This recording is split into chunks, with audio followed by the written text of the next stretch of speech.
Washington, D.C. Today is 81 years commemorating D-Day, and this is an event happening at the World War II Memorial. Right now, they do have a number of speakers, friends of veterans there, World War II veterans, placing wreaths and a prayer memorial circle of remembrance, paying tribute to some of their fallen. Let's listen in here live.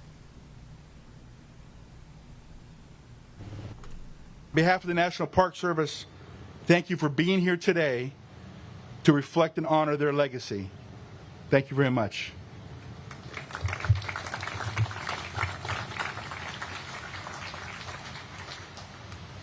Next, we welcome Alex Kershaw, resident historian for Friends of the National World War II Memorial and author of nearly a dozen best-selling books on World War II, including The Bedford Boys and The First Wave. Good morning, ladies and gentlemen. History matters. It matters a great deal. Less than 1% of those who fought in World War II are alive today.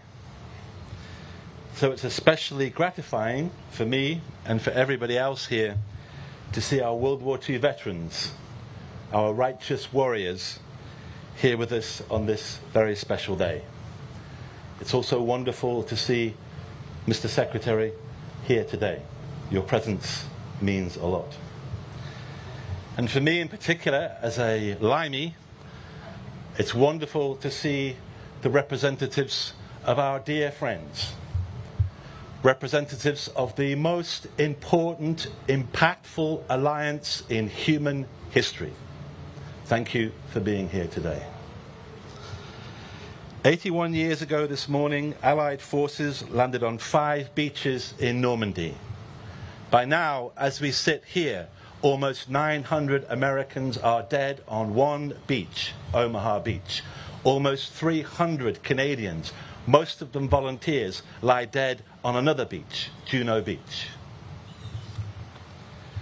It was the most significant, most daring invasion of the 20th century, perhaps in modern history. The future of the free world and of the enslaved nations of Europe depended on success. Yet, that success was far from certain. For D-Day, as Omar Bradley said, there was no plan B.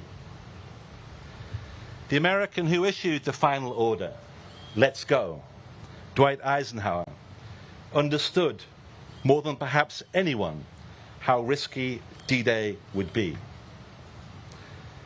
In a draft of remarks he had prepared in case the invasion failed, Eisenhower wrote, "If any blame or fault attaches to the attempt, it is mine alone." One of those who fought in Eisenhower's Great Crusade was Sergeant John Ellery, 16th Infantry Regiment, U.S. Infantry Division, also known as the Big Red One. His words are worth remembering today. "We sometimes forget that you can manufacture weapons and purchase ammunition, but you can't buy valor. And you can't pull heroes off an assembly line." As President Franklin D. Roosevelt, who addressed this nation 81 years ago, put it, the heroes of D-Day, these heroes, fought not for the lust of conquest, but to end conquest. They fought to liberate. Courage, honor, decency, civilization, democracy, all today prevailed. Today and every 6th of June, until the end of time, we should give thanks. And we should vow to protect that greatest of treasures, bought with the blood of so many heroes from the Allied nations, our freedom. Thank you very much.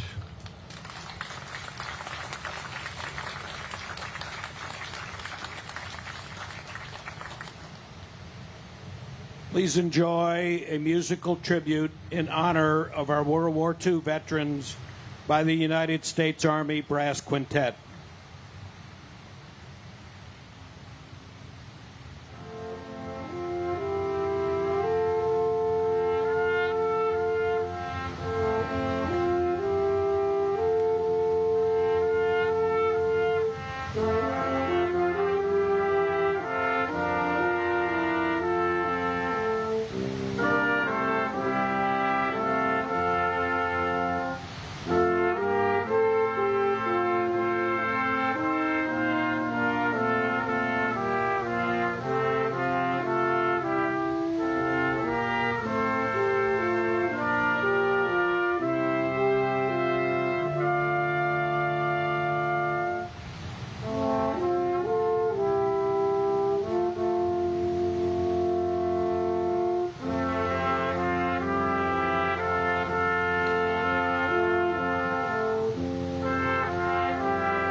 Now, please turn your attention to the World War II veterans with us today.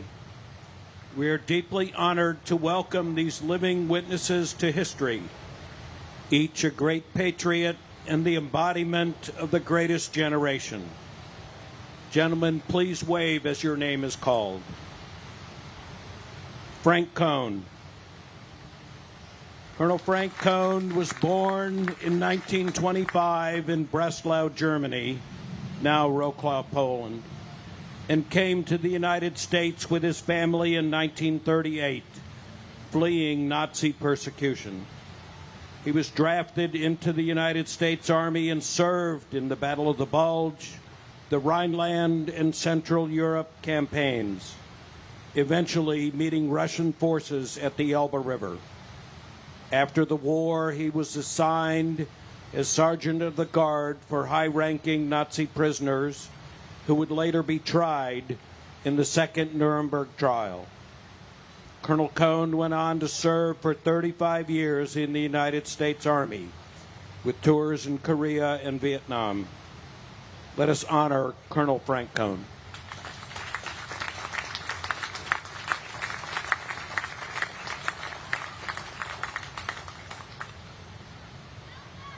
Anthony Grant. Major Anthony Grant, 105 years young, was drafted in 1942 and served in a segregated unit during World War II. Assigned to the 534th Quartermaster Battalion, his unit landed in Normandy 10 days after D-Day to support frontline troops. As a quartermaster logistics officer, he helped establish a general depot supplying United States First Army and the 82nd Airborne Division. His unit supported General Patton's Third Army during its push across France and played a vital role at the Battle of the Bulge. He later served in Korea and rose to the rank of major before retiring in 1963. In 2021, Major Grant was inducted into the United States Army Quartermaster Hall of Fame. Let us honor Major Anthony Grant.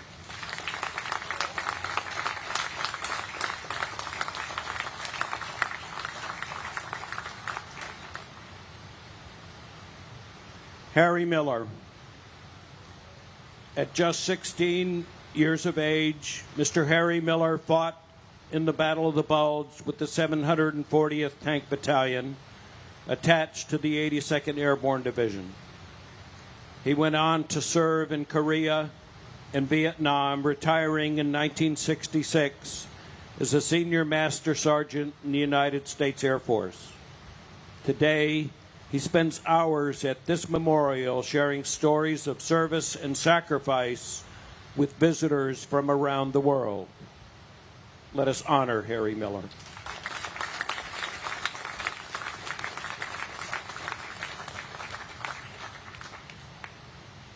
Dave Yoho.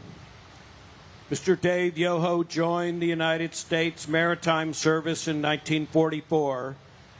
At just 16 years of age, was assigned to a Merchant Marine T-2 tanker, refueling Allied ships in combat zones across the South Pacific.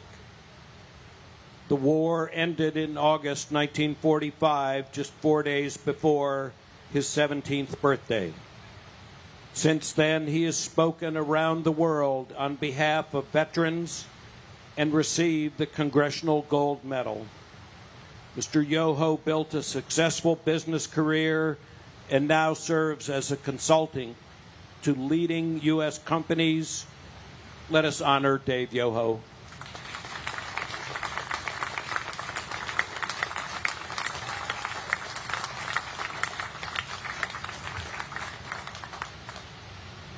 And a special shout out to 107-year-old Bernard Long, who's watching this morning's ceremony online.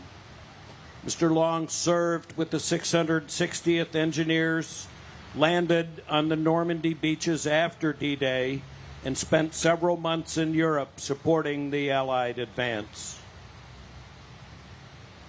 One more round of applause for these extraordinary World War II veterans and the nearly 2 million Allied service members who took part in Operation Overlord to liberate Nazi-occupied Europe.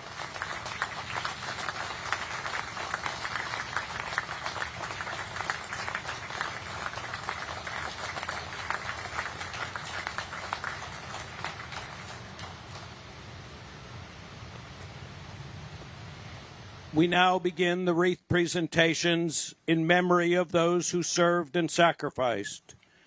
We especially remember the nearly 54,000 Allied forces killed during Operation Overlord.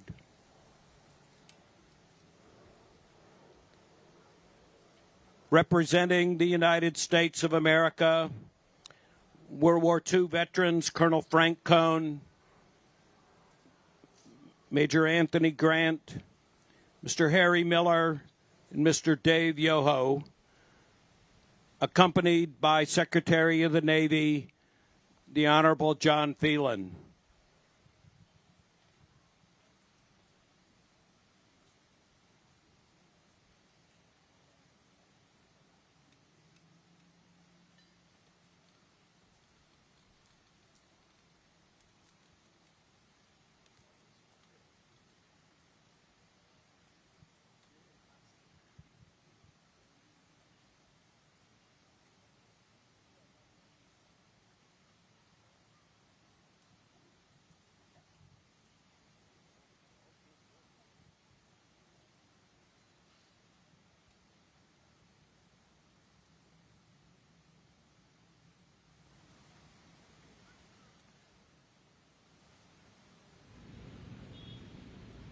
Representing the National Park Service, Dr. Kevin Grease.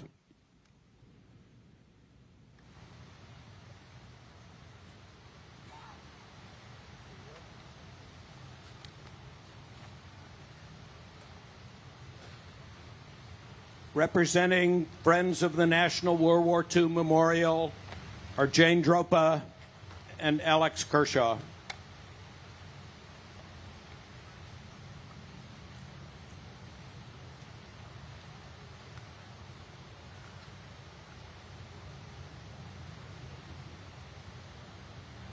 Representing Allied Armed Forces, Captain Andy Hoare, Australia. Maita Moran, Belgium. Rear Admiral Christian Monahan, Canada.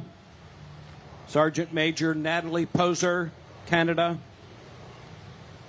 Colonel Thibaut Thomas, France. Captain Nicholas Lazakis, Greece. Commander Simon Gunneveg, Netherlands. Captain Connie Steen, Norway. Commander Alan Parker, New Zealand. Colonel Claudius Kaminski, Poland. Brigadier Di Bevan, United Kingdom.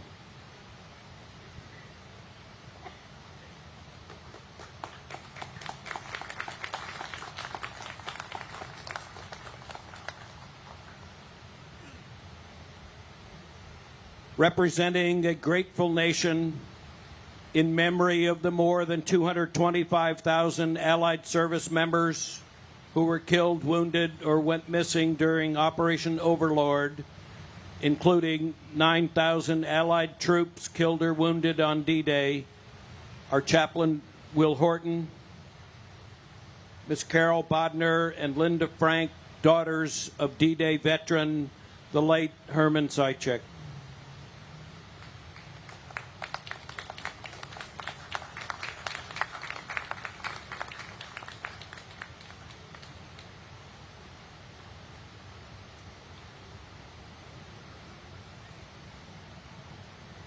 If you're able, please rise for the playing of taps.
To close today's ceremony, please enjoy the Armed Force Service medley performed by the United States Army Brass Quintet.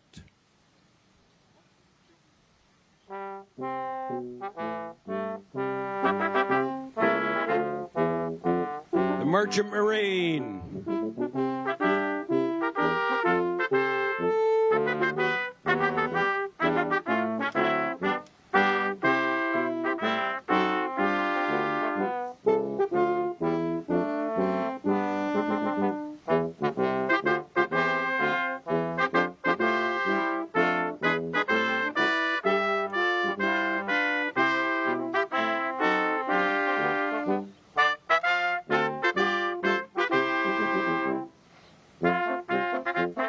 The Coast Guard.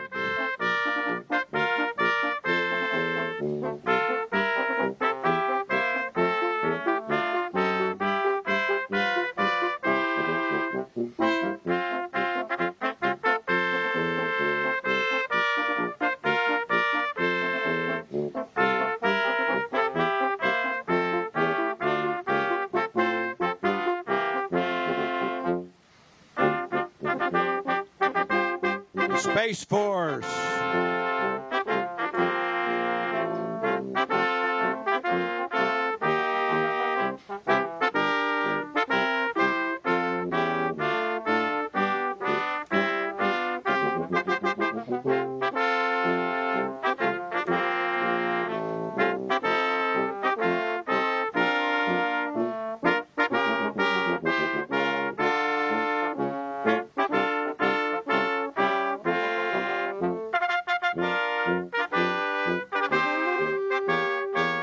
The Air Force.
the Marines,